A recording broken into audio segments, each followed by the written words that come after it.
Assalamualaikum warahmatullahi wabarakatuh. Perkenalkan, nama saya Reza Falevi dari kelas 08 TPLE 010 dengan NIM 181011400928.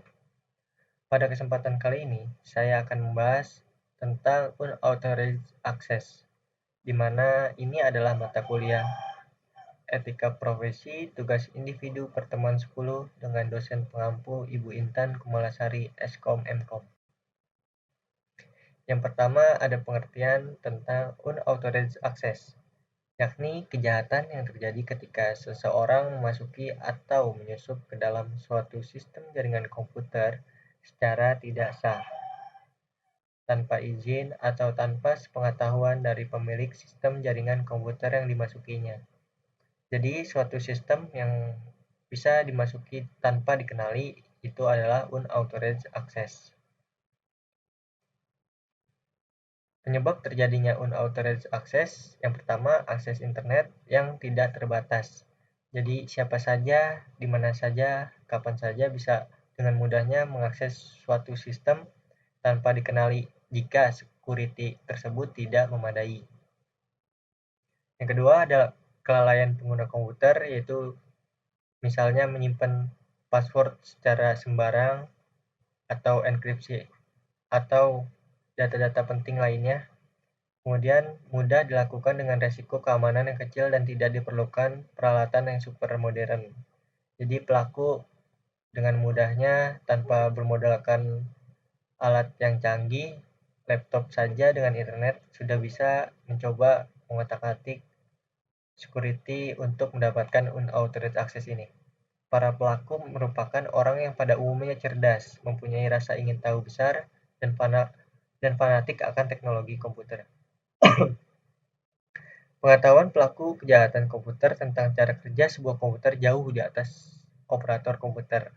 Nah, jadi para pelaku ini mempunyai wawasan yang sangat dalam tentang security dan komputer. Kemudian ada kurangnya perhatian masyarakat dan penegak hukum. Yang terakhir ada sistem keamanan jaringan yang lemah.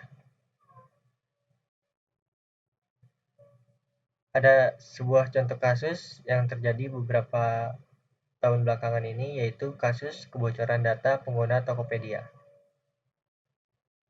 Kita akan bahas dari rangkuman kasus. Yang pertama diketahui pada Mei 2020 oleh akun Under the Bridge. Ini akun untuk memantau kebocoran data global, di mana ditemukan data pengguna Tokopedia bocor.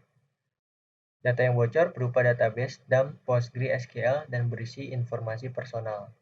Kemudian hukum regulasi di negara kita ada PP nomor 71 tahun 2019, sanksi administratif berupa teguran tertulis, denda administratif, penghentian sementara, dan lain sebagainya.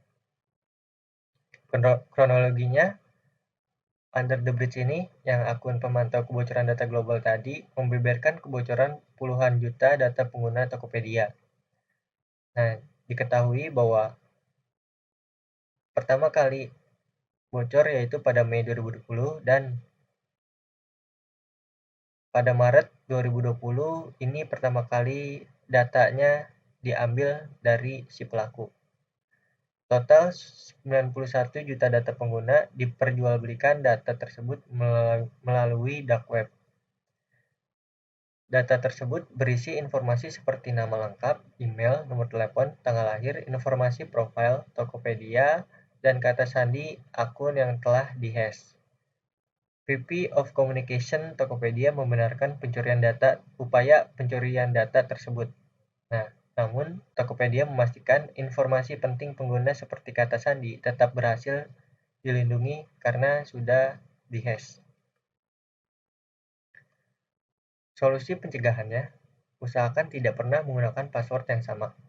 Kemudian bedakan penggunaan email pada setiap kebutuhan akun. Selalu aktifkan verifikasi 2 langkah. Selalu perhatikan keamanan web yang diakses dengan memperhatikan simbol gembok. Ini maksudnya HTTPS. Berhati-hati dengan email attachment karena bisa jadi phishing. Usahakan ketika browsing jangan buka media sosial dan situs transaksi secara bersamaan karena data akan otomatis terindeks. Menggunakan VPN secara teratur, mengunjungi situs-situs yang memeriksa apakah email kita pernah dibobol, seperti monitor.firefox.com atau haveibeenpwned.com. Kesimpulannya, berkaitan dengan unauthorized access computer and service tersebut, maka perlu adanya upaya untuk pencegahannya. Untuk itu, yang perlu diperhatikan adalah segera membuat regulasi yang berkaitan dengan unauthorized access computer and service pada umumnya dan kejahatan pada khususnya. Pentingnya menambah kesadaran masyarakat juga perlu dilakukan misalnya dengan sosialisasi atau kampanye yang dilakukan secara rutin. Internet memang tidak akan 100% aman, tapi kita dapat mengecilkan tingkat resikonya. Sekian dan terima kasih. Wassalamualaikum warahmatullahi wabarakatuh.